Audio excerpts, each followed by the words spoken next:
Nós compomos a mesa aqui com os docentes da FATIP para conversarmos um pouco sobre essa tecnologia da informação e comunicação, as novas TICs, e também em relação à religião, em relação à teologia, à educação teológica. E eu quero então fazer uma breve apresentação aqui do tema para vocês.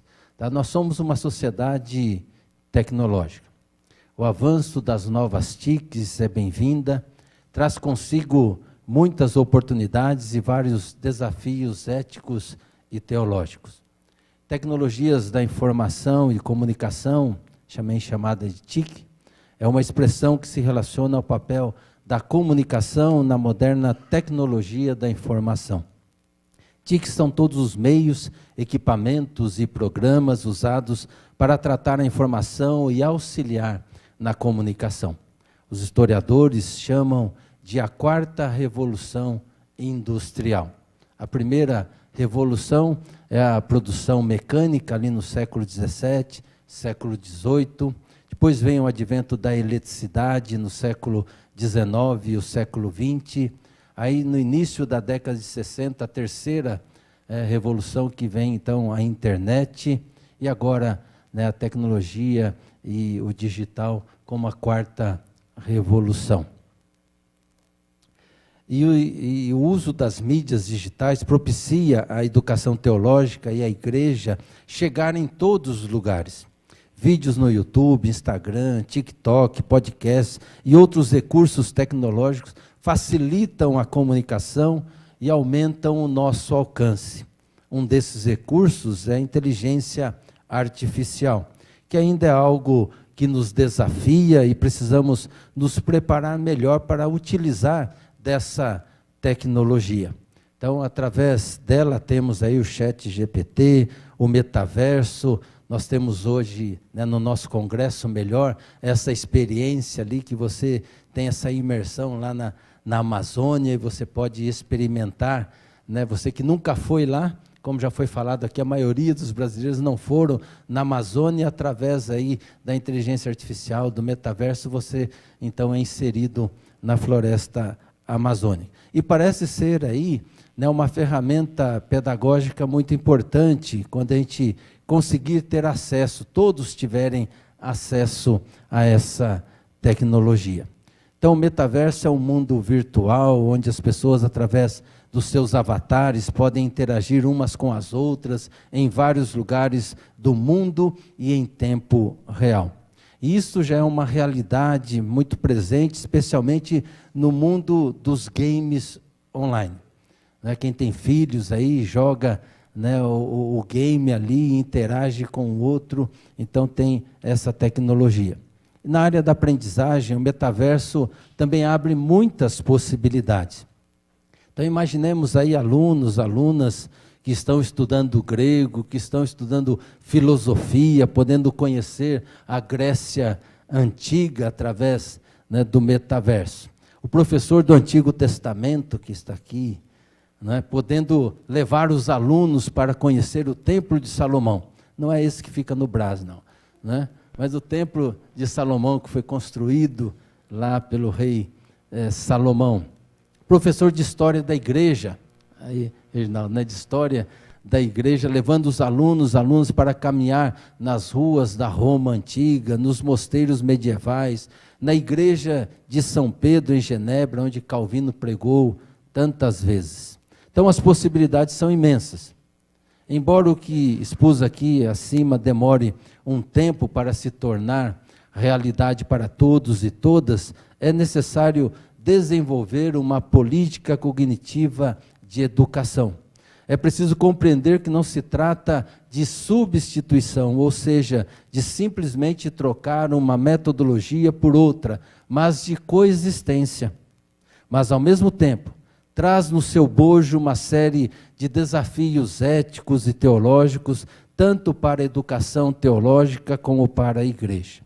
Álvaro Machado, em seu artigo no portal UOL, falando da inserção da tecnologia no mundo da religião, escreveu: fiéis gerarão analytics gerarão expectativa de conversão.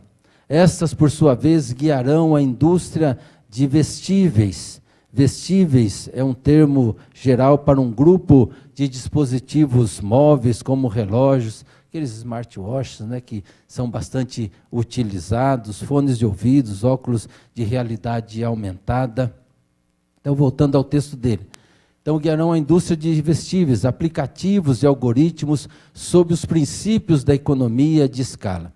O broadcasting religioso abandonará o modelo Edir Macedo e adotará o modelo Jeff Bezos. Dízimos farão parte da economia das assinaturas. Vestíveis e celulares com programas doutrinários servirão de prêmio e de brinde. Expressões como assistente de Deus, pastor digital, missa assíncrona, preach to text, preach to voice, serão inventadas e irão se tornar corriqueiras. E muita coisa vai mudar, e muita gente não vai perceber. No Observatório Evangélico, Dr. Juliano Speyer, no artigo do dia 30/9/2023, ele vai estar conosco aqui na quinta-feira, fazendo a reação à palavra do professor Jason Baez. E o título desse artigo é Coreanos simpatizam com a ideia de pastor de inteligência artificial. E ele diz assim, a adoção da tecnologia ChatGPT por cristãos na Coreia do Sul, que está gerando controvérsias no contexto em que o cristianismo é a principal religião. Startups locais estão desenvolvendo aplicativos que usam inteligência artificial generativa para estudos bíblicos e serviços de oração. A polêmica em torno do uso da inteligência artificial em contextos religiosos está relacionada à sua capacidade de replicar aspectos da espiritualidade da religião, bem como as preocupações sobre a sua precisão, autenticidade e impacto nas práticas religiosas tradicionais. E o artigo traz as críticas quanto ao uso indiscriminado da tecnologia no desenvolvimento de uma espiritualidade sadia. E ele aponta alguns. A autenticidade espiritual. Alguns argumentam que a espiritualidade e religião são experiências profundamente pessoais e espirituais, e a introdução da IA nesses aspectos pode parecer inautêntica e artificial. Há preocupações de que a IA possa comprometer a autenticidade da experiência religiosa. Possibilidade de erros. A IA não é perfeita e pode cometer erros, inclusive na interpretação de textos religiosos. Isso pode levar à disseminação de informações incorretas ou interpretações religiosas distorcidas, o que é particularmente problemático em contextos religiosos. Substituição de líderes religiosos. Há preocupações de que a IA possa eventualmente substituir líderes religiosos como pastores e pastoras na preparação de sermões e orientação espiritual. Isso levanta questões sobre o papel dos líderes religiosos e seu impacto nas comunidades de fé. Falta de inspiração divina. Algumas pessoas acreditam que a inspiração divina desempenha um papel fundamental na religião, e a IA não pode replicar essa conexão espiritual. Portanto, a utilização da IA pode ser vista como carente desse aspecto fundamental. Ética e responsabilidade. A IA pode ser programada com diferentes crenças e valores, o que levanta questões éticas sobre quem controla a IA e como ela é usada em contextos religiosos. Além disso, há preocupações sobre a responsabilidade quanto a inteligência artificial comete erros ou dissemina informações prejudiciais. E aí eu pergunto, o que estará regendo a nossa ritmos, a centrada no sagrado? Sermões e monografias podem ser produzidas pelas plataformas GPT-3 ou GPT-4 com alto grau de coerência, com citações de autores, bastando que se insira ou faça a pergunta correta. Oração, leitura, estudo da palavra de Deus tendem a se tornar em desuso? Sem contar que o verdadeiro pastorado se dá junto ao povo, na caminhada, no cuidado e não somente no púlpito, na preparação de sermões. Outro desafio é a produção das chamadas fake news, que tem causado estragos na sociedade, nas igrejas, nas faculdades, nos seminários teológicos. A tecnologia veio para ficar e ela vai avançar cada vez mais. Teremos que conviver com ela e, para isso, precisamos entender e usar a tecnologia como uma aliada, não como uma inimiga ou uma substituta definitiva do agente humano, de princípios e valores de fé e teológicos, ou mesmo da capacitação divina. É um aprendizado constante a ser realizado, juntamente com o desenvolvimento do caráter.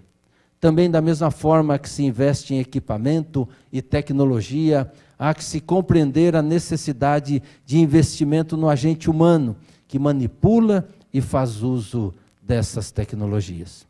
Compreender que há diversos níveis, tanto de recursos materiais como humanos, necessários e desejáveis na evolução do seu uso, que podem ser adequada e harmonicamente implementados no dia a dia da igreja e de suas instituições de ensino.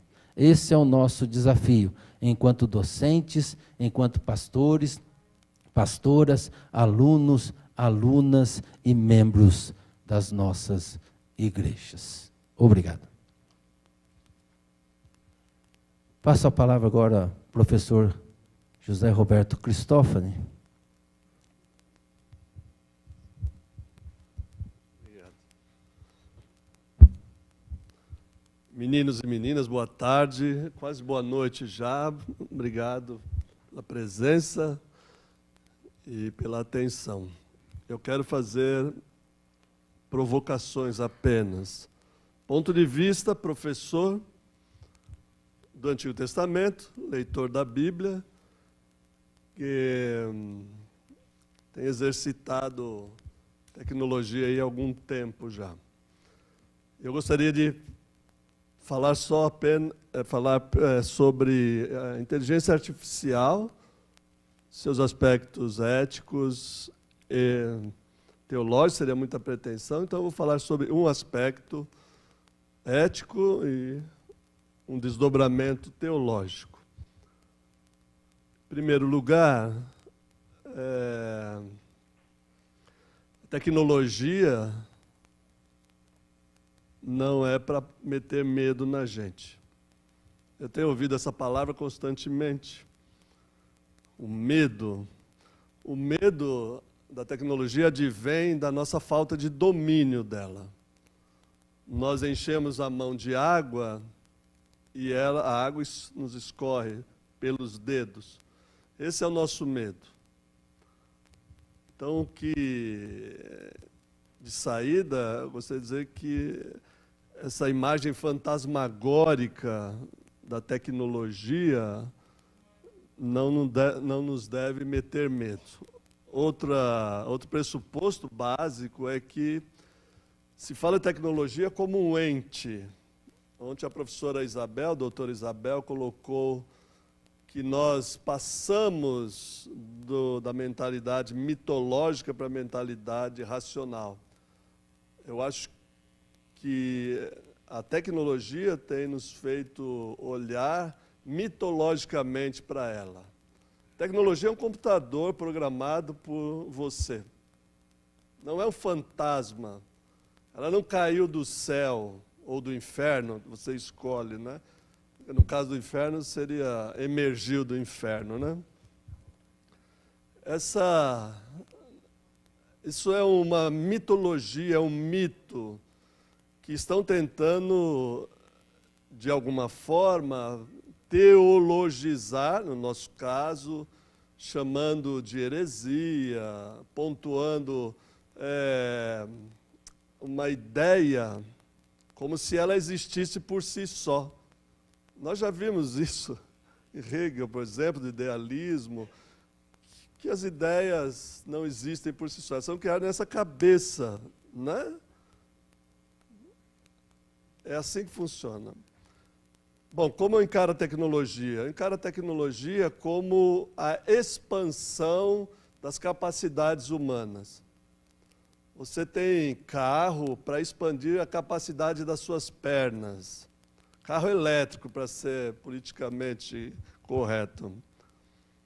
Porque eu sonho com um Tesla. Nasci no lugar errado, no país errado, né? E tenho amigo pobre, tudo errado também. Essa é desejo, mais do que um sonho. A tecnologia da informação, o mundo digital, é uma expansão da nossa capacidade cerebral. A inteligência artificial eu encaro como uma expansão do nosso cérebro, não é da nossa mente, nem do nosso espírito. Pode ser até do nosso corpo, por exemplo, um exoesqueleto que ajuda pessoas com deficiência a caminhar, mas eu quero focar no cérebro. A gente tem uma expansão, uma capacidade.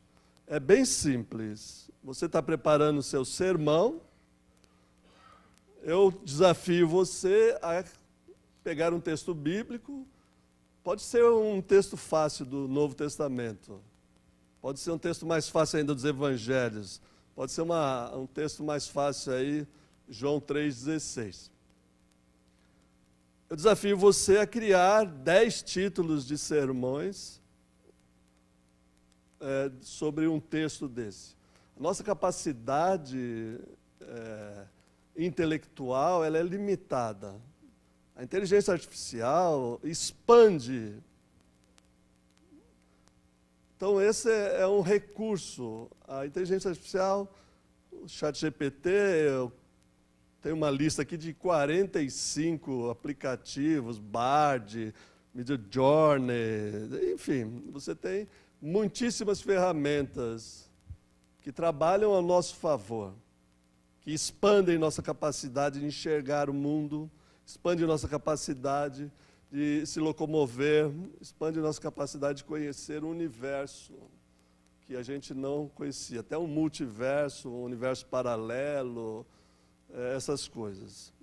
Dentro desse aspecto, você tem o ChatGPT, por exemplo, como um instrumento poderoso de ideias, porque ele é alimentado com ideias de milhares de pastores e pastoras, com milhares de autores, com bilhões de bytes, com terabytes de informação, que você entra em diálogo com essa expansão. O problema ético é um problema do caráter humano, não é da tecnologia. O professor tem medo que o aluno domine a tecnologia, e quem ainda tem cabelo e branco tem medo da tecnologia porque vocês sabem mais que a gente. Nasceram com o celular na mão. Eu até acho que, se eu posso me ver você como irmão, não tem celular porque perdeu ou roubaram. Eu fiquei imaginando, né? Ótimo. Perfeito. É uma opção também, né? Claro. Claro.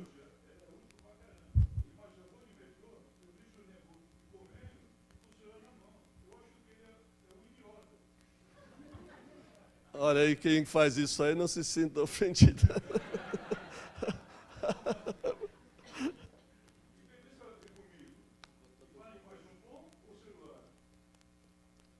Ali um pouco o celular vai bem, viu? Tá bom. Obrigado. Claro, Ed. Essa questão, eu estava conversando com um professor no encontro de professores, e eu disse, aqui, os meus alunos de pós-graduação, primeira aula, eu dou uma lista de aplicativos de produção de texto, que corrige estilo, que põe nas normas da ABNT sem você ficar se matando, que sugere correção gramatical, de estilo eu já disse, né? E um professor disse assim, sim, ficou muito fácil, então. Mas isso é pedagogia, é facilitar o acesso ao conhecimento. É o conhecimento que ele precisa, e não o uso da tecnologia. O Rubem Alves diz que eu tenho um dedo que aponta para a lua, mas ai de quem fica olhando o dedo, né? A gente muitas vezes fica olhando o dedo da tecnologia e esquece que ele está apontando para uma coisa magnífica, que é o conhecimento, a lua, né? Então, o medo, né? E nós temos aí, os mediadores sabem bem disso, né? O plágio, para detectar plágio, copia e cola. Eu fui professor de uma escola que eu pedi um trabalho teológico sobre o trabalho, do dia do trabalho, e o sujeito copiou a bula Ora et Labore, do Vaticano, né, dos nossos irmãos lá. E alguém que queria que eu desse 0 para ele. Falei, de jeito nenhum, ele teve o trabalho. Ele usou a tecnologia, ele se empenhou, ele foi atrás. Ele merece pelo menos 1, né? Não merece 0. Né? Na verdade, acho que eu dei 4 ou 5 para ele, mas tivemos a conversa, porque o plágio, a cópia, a tentativa de burlar o sistema, e alguns merecem ser burlados de fato, né? Essa questão é uma questão de caráter, que você não resolve com o plágio, você não resolve com a nota, você resolve com o discipulado, você resolve com a pregação do Evangelho. Não adianta, alguém vem de 12, 14 anos anteriores para a faculdade de ensino, que ele foi treinado para fazer vestibular, cursinho, etc., e, de repente, vai haver uma mudança. Não há mudança no comportamento, eu estou até entrando na área do meu colega aqui, mas não pode haver mudança de comportamento, especialmente com essa facilidade, com a pressão de todo tipo, econômica, familiar, religiosa, presbitério e assim por diante, né? Então, essa é uma questão ética. A questão teológica da inteligência artificial é se aquilo que o ChatGPT nos sugere vem de Deus ou não. Essa é uma crise que eu enfrentei no início. Isso é inspirado? Isso vem de Deus? É o Espírito Santo que está facilitando esse acesso? Eu posso ver a ação de Deus no ChatGPT? São questões que eu já resolvi, claro, né? Mas que vieram à minha mente. Logo no início, quem me apresentou o ChatGPT foi meu filho, né? Quem me apresentou o smartphone foi minha filha. Me puseram dentro de um desafio que eu não estava preparado. Eu lembro que não faz muito tempo assim, em termos de tecnologia, 10 anos é a época do dinossauro. Ele falou de um celular que comprou por R$60. Dos Nokias.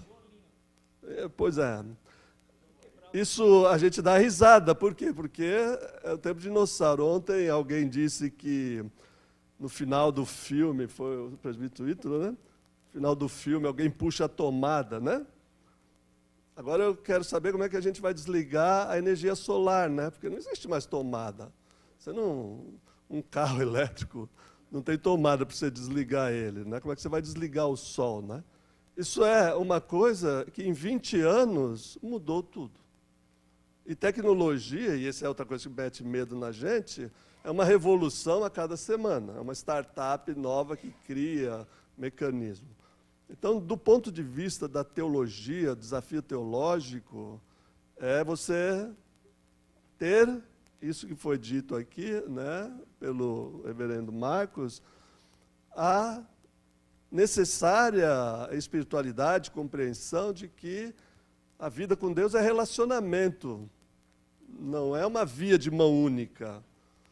O ChatGPT e qualquer, o Bard e outras coisas que nos ajudam a preparar estudo, sermão, e até conversar com as pessoas,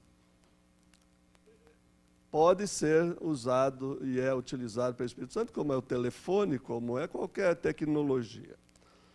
O que eu proponho como saída para superar essa questão ética e a questão teológica? Primeiro, criatividade. ChatGPT só entrega aquilo que você pede. Então, nós fizemos um exercício com a turma que está agora no 3º ano, com prompts que eu criei de exegese, para facilitar a vida. Nós fizemos um exercício no livro de Amós. E eu fiquei brincando com o ChatGPT, analisa essas palavras hebraicas, né? E ele criou palavras que não estavam no texto, né? Ele inseriu palavras que não estavam ali. E aí você fala que não é, ele pede desculpa e vai para frente, né? Então, primeiro, a inteligência artificial é um conhecimento que você tem e ele acelera e multiplica esse conhecimento. Então, é a arte de fazer pergunta. Isso é super educativo, porque, afinal de contas, segundo a tese mais aceita da educação, o dever de uma professora, de um professor, é ensinar os alunos a fazer pergunta e não oferecer respostas. Uma pergunta bem feita recebe uma resposta bem formulada. Esse é um aspecto que eu chamo de criatividade. Usar a tecnologia com criatividade. Isso não é o cérebro que faz, isso é a mente. São as conexões neurais, as redes neurais que nos permitem fazer as conexões necessárias entre espiritualidade e vida prática, entre emoções e sentimentos, o que nos torna humano de fato. E, segundo lugar, a outra saída que eu vejo para esse fantasma, né, da tecnologia é a inovação.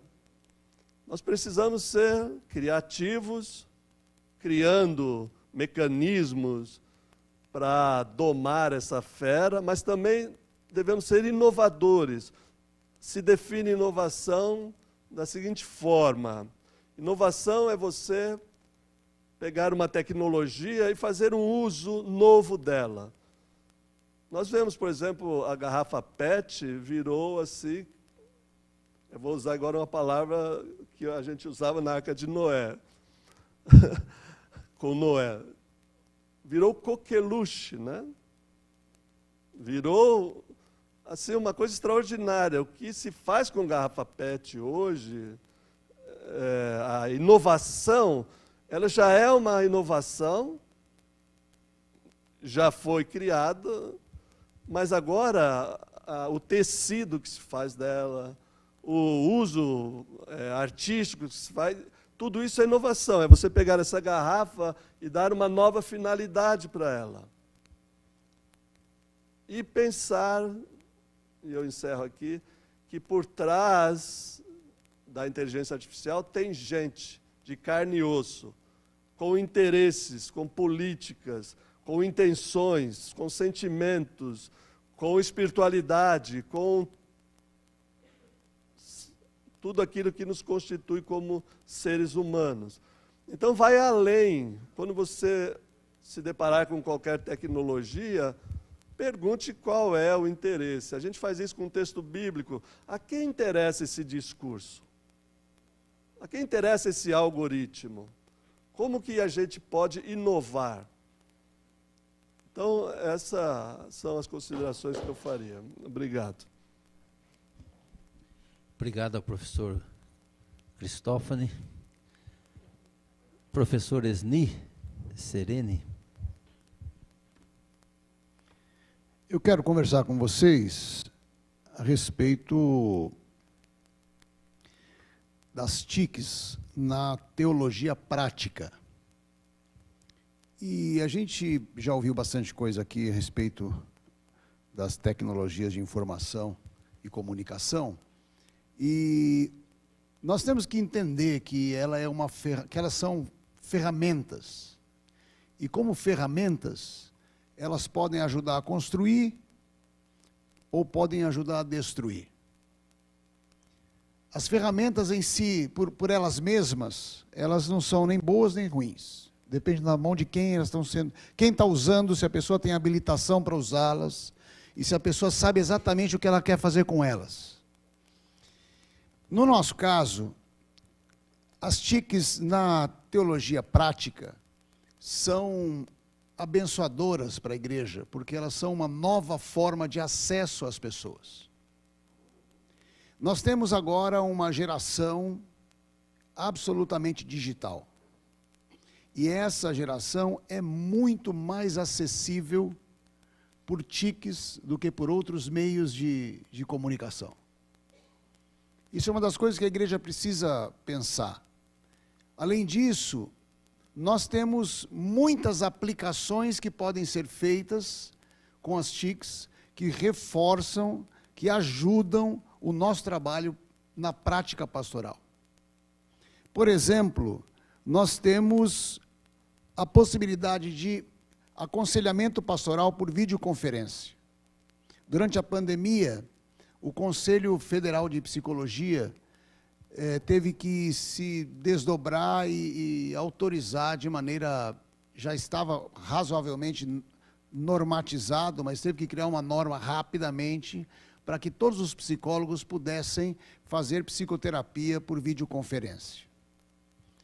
O aconselhamento pastoral segue a mesma regra, nós também podemos alcançar pessoas em lugares distantes por videoconferência.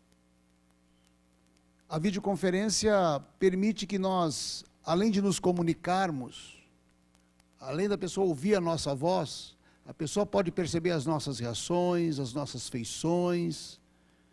Ela cria um contexto que faz com que seja possível que o aconselhamento tenha a sua efetividade. Além disso, as TICs podem e devem estar associadas a todas as formas de poimênica. E poimênica aqui como as estratégias de cura que a igreja pode criar para acessar a sociedade. Nós temos no Brasil e em muitos outros países do mundo o CVV, o Centro de Valorização da Vida. E o Centro de Valorização da Vida é, na verdade, formado por um grupo de pessoas muito bem treinadas para fazer aconselhamento. E especialmente dirigido a pessoas que estão em situação de crise. E se nós aplicarmos esse conceito de pessoas em situação de crise, nós vamos abarcar quase a totalidade da nossa sociedade. Por isso, nós poderíamos, por exemplo, implementar em nossas igrejas grupos de aconselhamento pastoral que pudessem fazer acolhimento de pessoas à distância por videoconferência. Nós podemos treinar pessoas da igreja, homens, mulheres, jovens, adolescentes, nos princípios do cristianismo que estão embutidos no aconselhamento pastoral, e nós poderíamos reproduzir isso como um programa de acolhimento de pessoas em situação de crise, pessoas que estão suscetíveis às respostas muito satisfatórias do Evangelho para as pessoas nessa condição. Por isso a poimênica ela é enriquecida quando nós pensamos que podemos trabalhar com as TICs. Nós podemos criar textos, podemos criar posts, podemos criar artes e circular todo esse material, alcançando pessoas que às vezes nós nem imaginamos. Por outro lado, tem havido uma avalanche de podcasts e de vídeos nas plataformas digitais produzidos por pastores e por igrejas. Embora isso seja, por si só, algo importante e relevante, por outro lado, a qualidade do material é quase sempre duvidosa, ou muitas vezes. O conteúdo teológico em muitas vezes é questionável. E agora nós temos um oceano de podcasts e e de vídeos nas plataformas que se perdem e que se embaralham, se misturam, se equivalem. E eu tenho visto muitos colegas fazendo podcasts diários, de pequenas meditações, muito úteis, mas que quando caem na rede se misturam com todo esse lixo, como nós temos assim um lixo no mar que está acumulado, misturado. Nós temos também uma poluição de materiais que estão na web e que o crente comum, o cristão comum, muitas vezes não sabe filtrar. Isso é uma das coisas para nós pensarmos, e aí vai caber para nós pensarmos em como nós podemos usar a criatividade para fazer com que um material produzido com cuidado, que todos nós temos condições de produzir, possa chegar nas mãos de pessoas que precisam desse material, sem se perder neste oceano de podcasts e de vídeos que estão circulando pelas plataformas. Por exemplo, nas nossas igrejas costumamos fazer classes para novos crentes.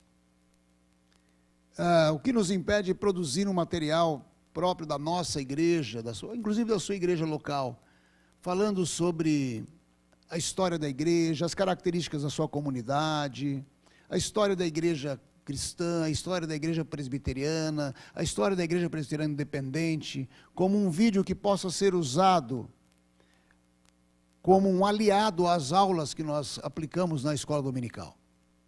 Esse pode ser uma boa aplicação, e lá na minha igreja nós estamos fazendo isso agora. Nós reduzimos um pouco o número de aulas e estamos produzindo um material com estes temas, e que depois dos alunos assistirem materiais curtos, de 10 minutos no máximo, quando terminarem de assistirem, nós vamos fazer uma roda de conversa na sala de aula sobre o que eles perceberam, sobre o que eles viram e sobre as dúvidas que eles têm a respeito daqueles temas. Isso vem pelas tecnologias de informação e comunicação. A transmissão dos nossos cultos, e eu às vezes tenho visto colegas questionando se devem ou não continuar na transmissão do culto. Nós fomos empurrados para a transmissão de cultos na pandemia. Muitas igrejas não tinham, aliás, eram raras as igrejas que tinham e que tinham com qualidade. Bom, com qualidade ainda é raro. E aí a gente foi empurrado para, de alguma maneira, produzir alguma tecnologia que pudesse transmitir o nosso culto online e ao vivo pelas plataformas digitais. Hoje, diante da nossa realidade, é impensável que nós tenhamos condições de regredir à situação anterior à pandemia. Eu tenho visto colegas questionando que na igreja deles tem muito cristão folgado, que não quer ir para a igreja, e tem muitas discussões a respeito disso, mas a discussão que nós precisamos fazer é que uma transmissão razoavelmente bem feita pela internet, que transmita um culto biblicamente bem fundamentado, com um sermão alicerçado na palavra e de boa teologia, é um material que pode alcançar muitas pessoas, inclusive pessoas que não conheceriam a nossa igreja de outra maneira.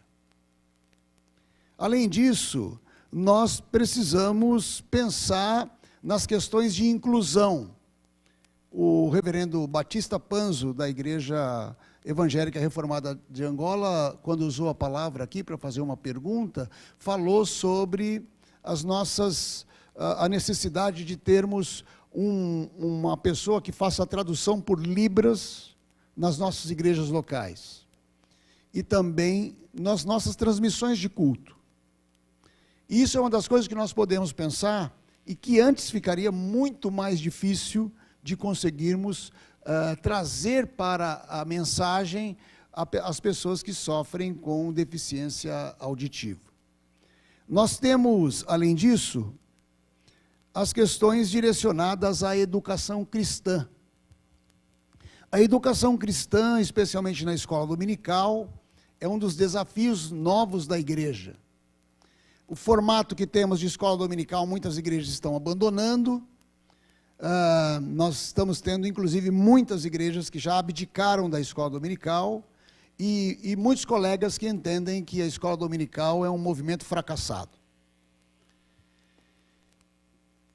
Eu entendo que a educação cristã é fundamental para que nós compartilhemos um evangelho saudável, baseado na Bíblia e que esteja fundamentado nas premissas da teologia reformada. Por isso não é possível fazermos igreja sem educação cristã. E então a escola dominical, num formato ou noutro, e aí as questões de formato são questões que podem ser discutidas posteriormente, a educação cristã é fundamental para a vida da igreja. E nós podemos criar muitos materiais usando tecnologias de informação e comunicação para a nossa educação cristã. E muito mais especialmente ainda para a geração digital que está na nossa igreja. Nós temos igrejas que ainda usam o flanelógrafo para contar a história bíblica. E nós temos uma geração que não suporta isso, porque a velocidade da informação é muito grande e a capacidade que as tecnologias de informação e comunicação têm de apresentar estímulos variados, nós perdemos quando nós abrimos mão dessa tecnologia. Por isso, na educação cristã, nós precisamos pensar em materiais que sejam 100% digitais, especialmente para essa população.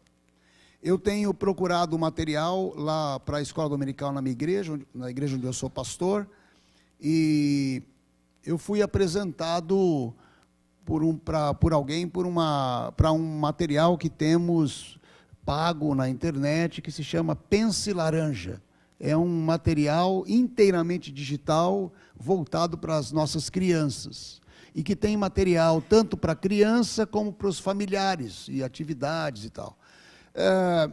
Parece que esse Pense Laranja, cujo conteúdo eu ainda não consegui avaliar, tem um material atrativo, bonito, e que facilita o acesso de crianças, adolescentes, jovens e adultos.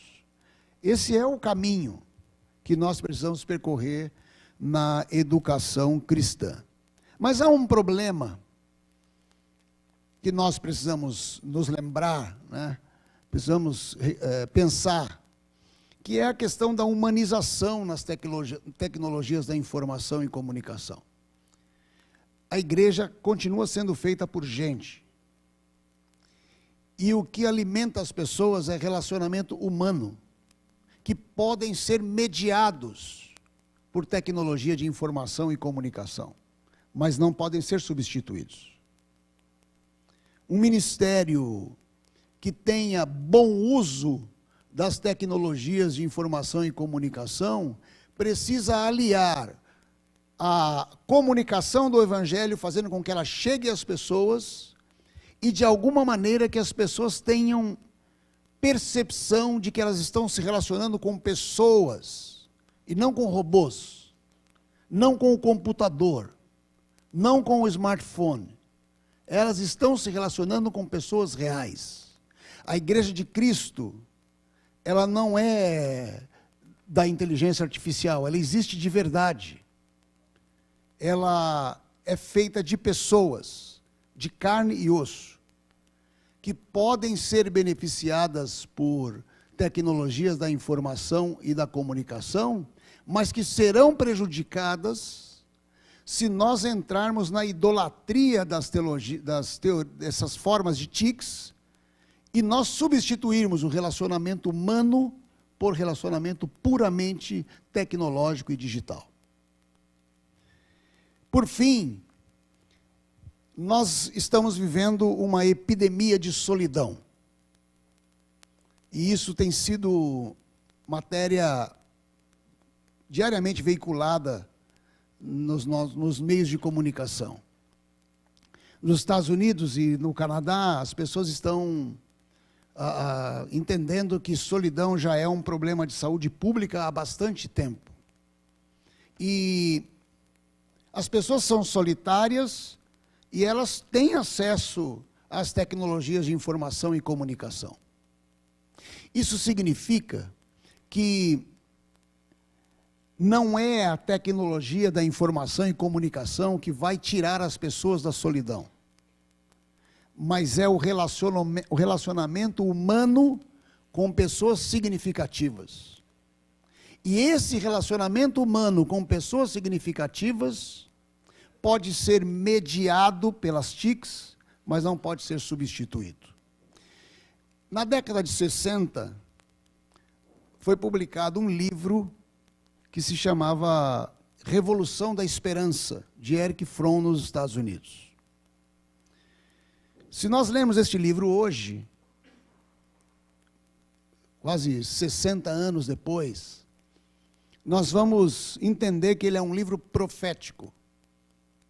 Porque a Revolução da Esperança, naquele tempo onde até os computadores eram incipientes, Erich Fromm previu que nós chegaríamos num momento em que a tecnologia substituiria as relações humanas e nós criaríamos um planeta de pessoas solitárias, egoístas e insatisfeitas com a vida.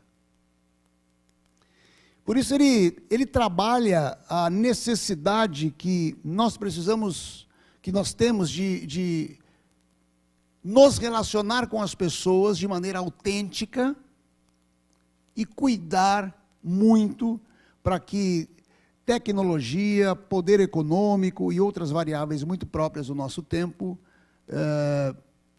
não sejam prejudiciais para a nossa vida. Quando a gente fala de igreja e de TICs, nós estamos falando de espiritualidade. A espiritualidade é um elemento próprio do ser humano, que também pode ser mediado pelas tecnologias de informação e comunicação, mas que não pode ser substituída, muito menos ela pode ser produzida por tecnologias de informação e comunicação. Na série da Netflix, Black Mirror, na temporada 2, há um episódio que se chama Volto Já, que é um episódio muito interessante e que retrata de uma sociedade que dentro de alguns, talvez 10 anos ou 15 anos, nós teremos uma sociedade em que vai haver tanta interação do homem com o computador que será possível, filtrando tudo aquilo que uma determinada pessoa colocou no computador, informações suas, ideias, a sua própria voz, será possível reconstituir por inteligência artificial a pessoa mesmo depois de ela ter morrido. E nesse episódio, uma jovem perdeu o seu companheiro e ela sofre muito com isso. E então ela entra num aplicativo de celular e ela começa a se relacionar com ele por inteligência artificial. Ela faz uma pergunta e ele responde exatamente o que ele responderia se estivesse vivo. E tudo isso foi tirado da base de dados que nós temos quando nós registramos a nossa voz, o nosso texto, as nossas imagens, nesse mundo da internet. E isso fez com que, naquele episódio da série, com que ela tivesse uma espécie de conforto e um tratamento do luto por ter tido de romper o relacionamento daquele jovem em razão da sua morte, inclusive uma morte acidental. Isso tudo, queridos, é alguma coisa que fica como uma possibilidade diante de tanto avanço tecnológico que nós temos. Mas a ligação que nós temos como humanos com Deus não pode ser produzida por inteligência artificial. Tem que ser produzida pelo relacionamento humano, nosso com os outros colegas, com as outras pessoas e o nosso relacionamento com Deus. Por isso, a minha percepção das TICs na teologia prática é muito positiva. Mas acho que precisamos também de bastante reflexão. Obrigado. Obrigado, professor Isni. Professor Valdinei tem a palavra agora.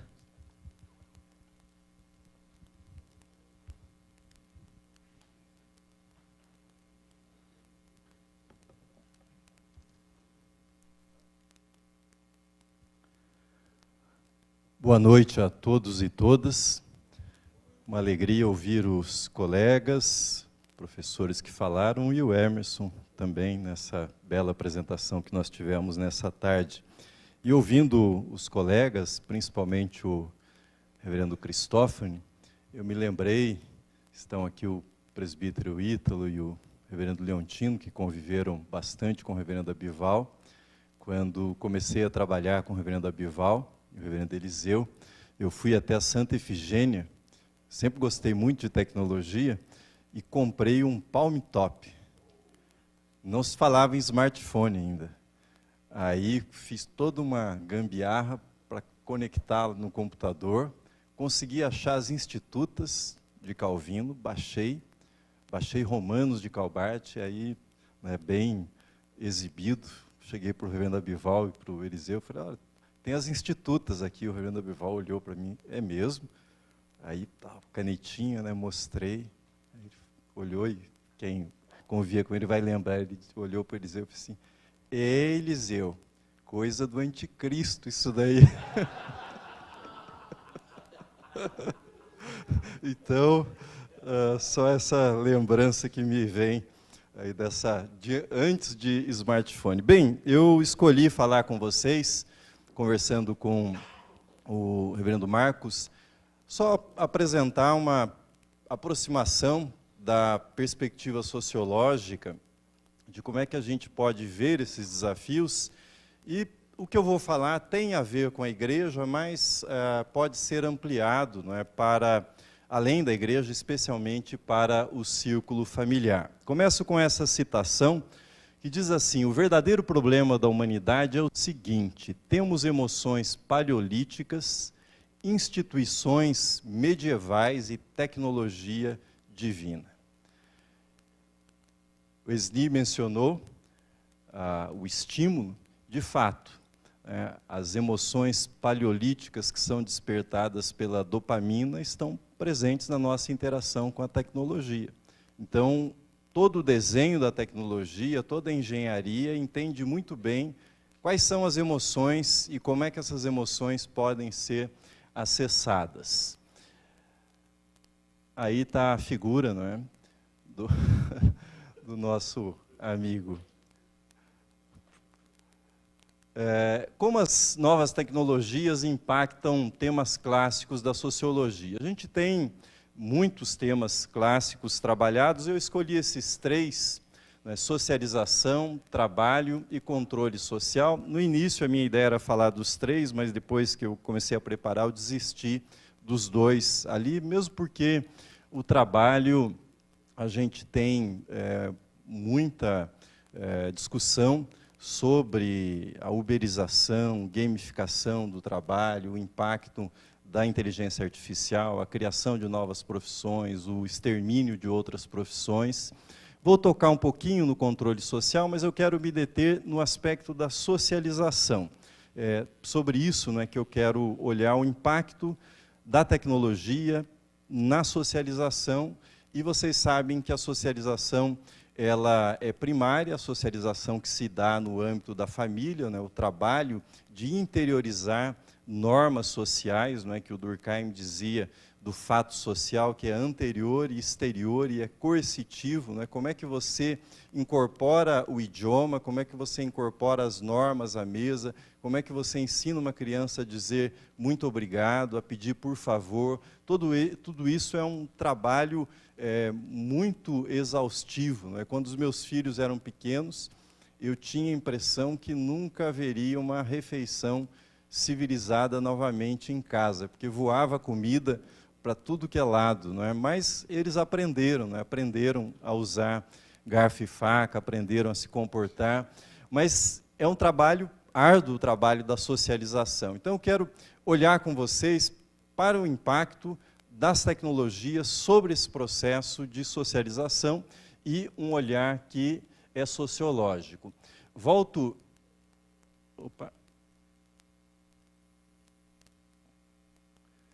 a essa imagem da lamparina de querosene, porque falando em socialização e preparando, me veio muito forte essa vivência.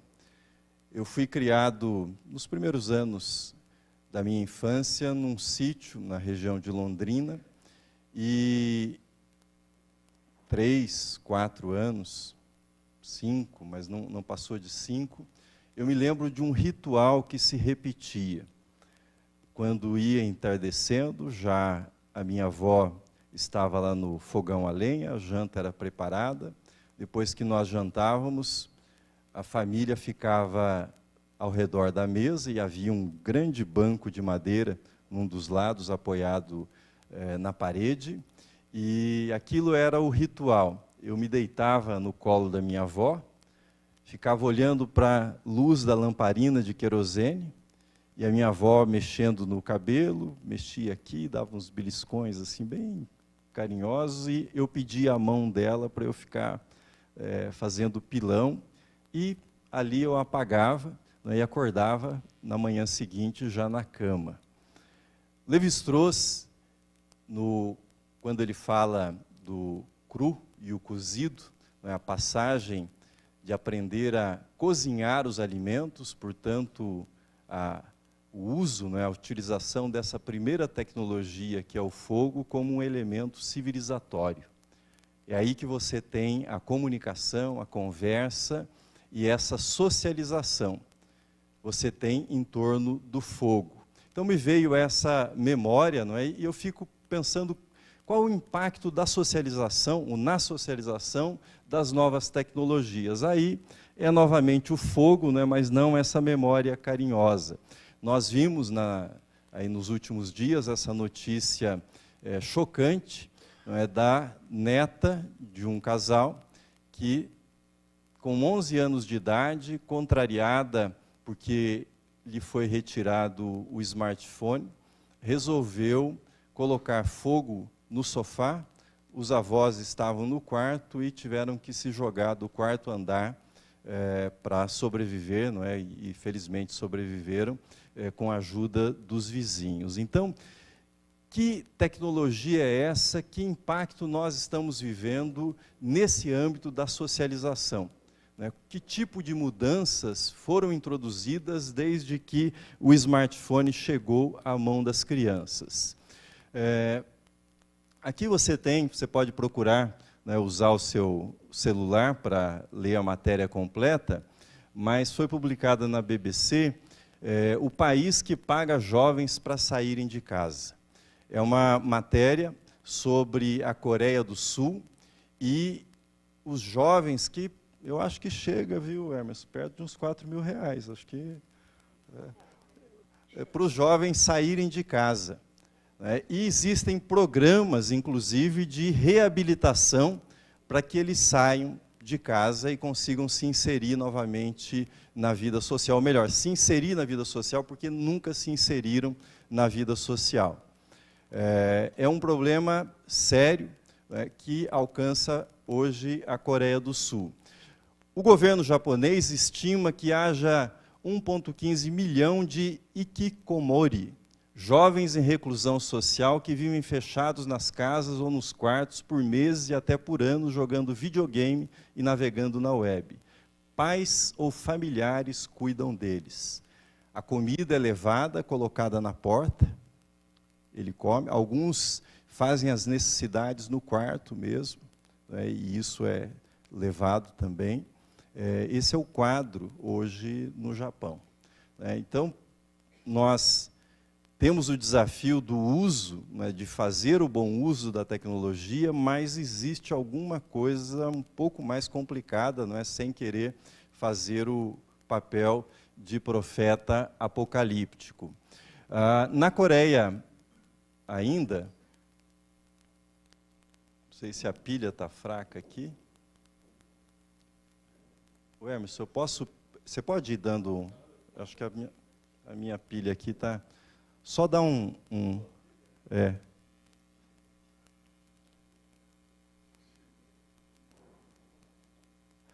Na Coreia do Sul, aprovada em 2011, a lei do desligamento, que proíbe que pessoas com menos de 16 anos joguem entre meia-noite e 6 da manhã.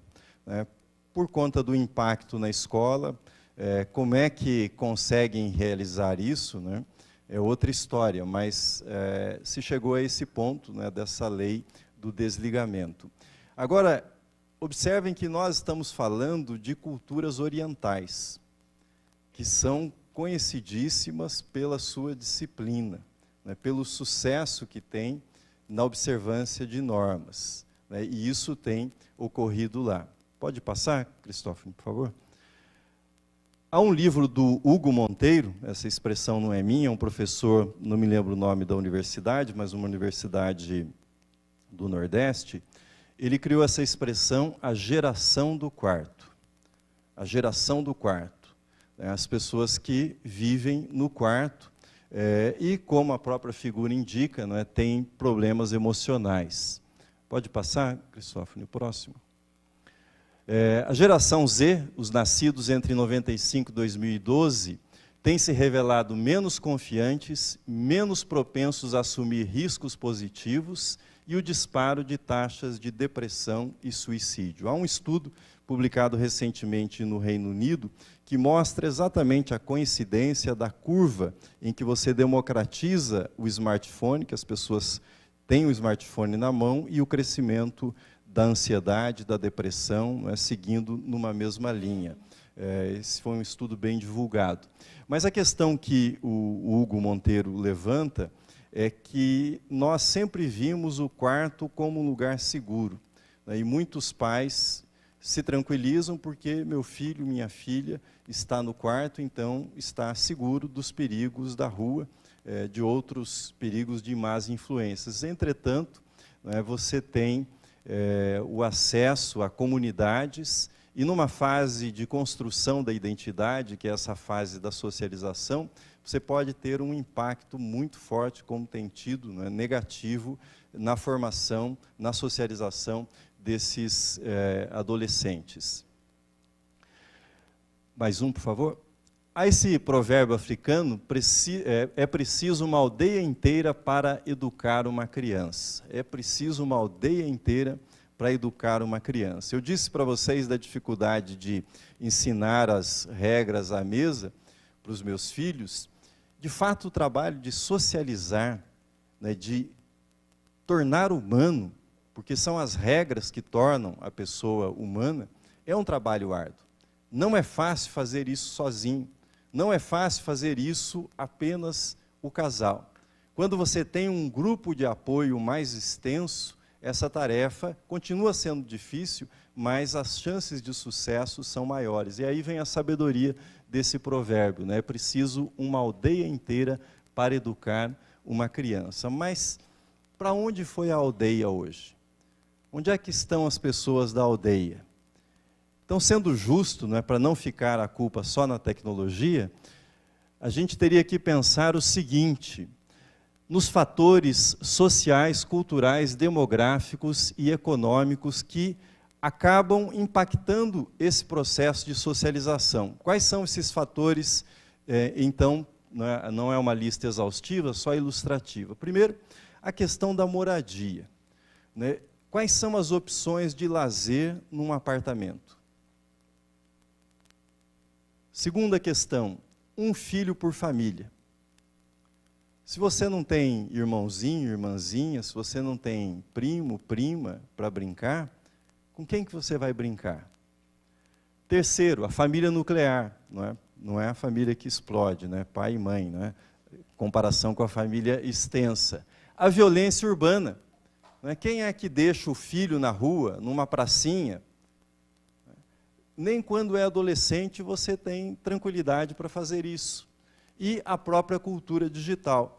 Se no passado, o menino queria ser jogador de futebol, hoje é muito natural para eles a visão do influencer, né, de se tornar famoso no TikTok, né, de se tornar uma personalidade desse mundo digital. E a cultura tem muito poder.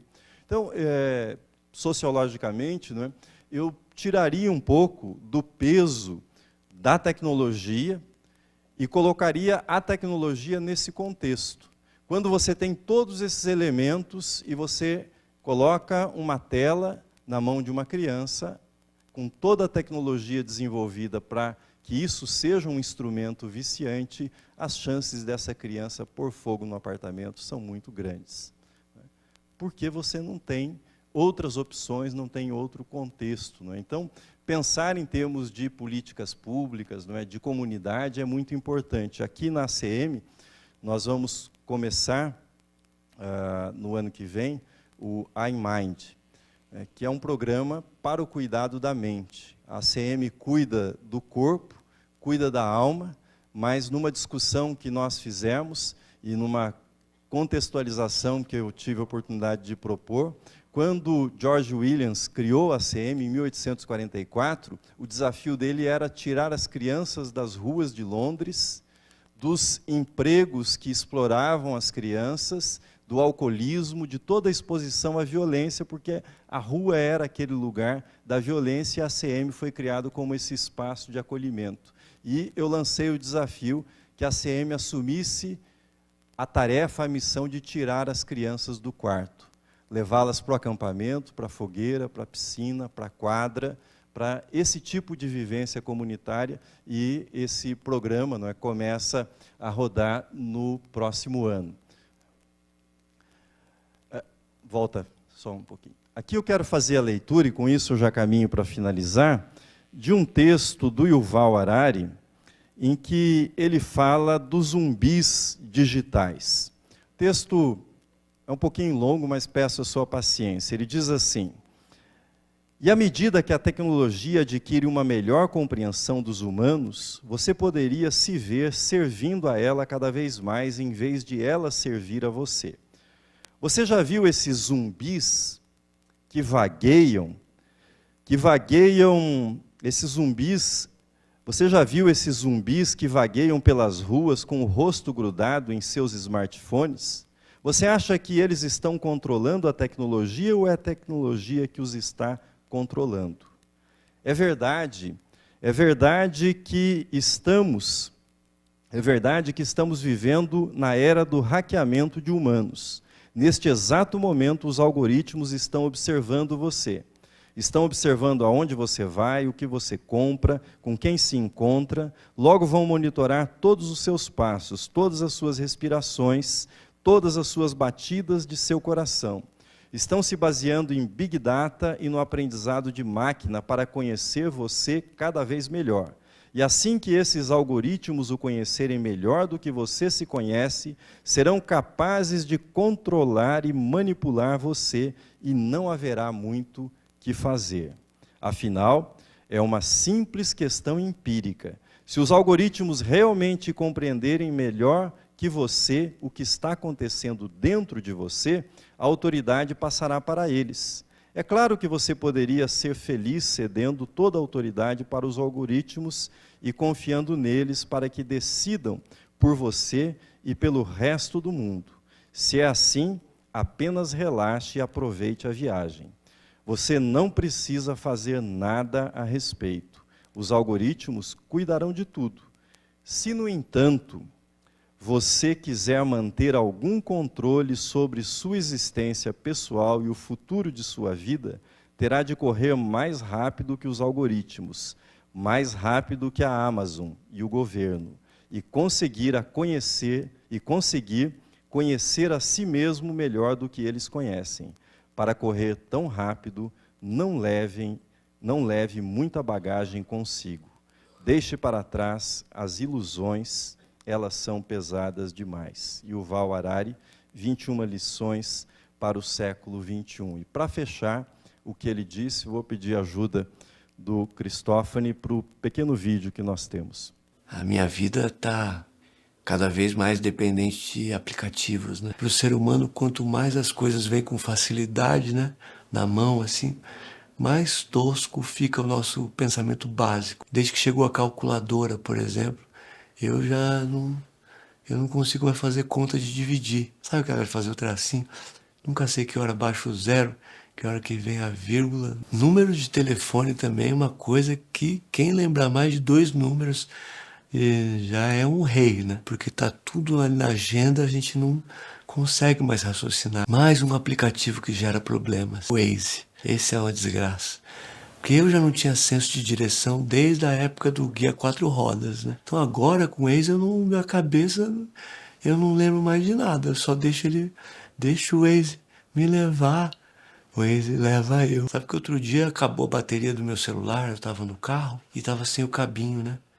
Eu não sabia o que fazer, porque eu não tinha como voltar para casa sem o Waze. Eu não podia pegar um ônibus porque eu não tinha o aplicativo do Google Maps. Eu não podia ligar para ninguém para pedir ajuda porque eu não sabia o telefone de ninguém decor.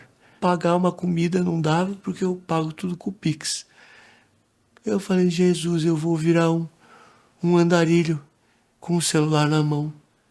Um mendigo em busca de uma bateria. É isso. Obrigado.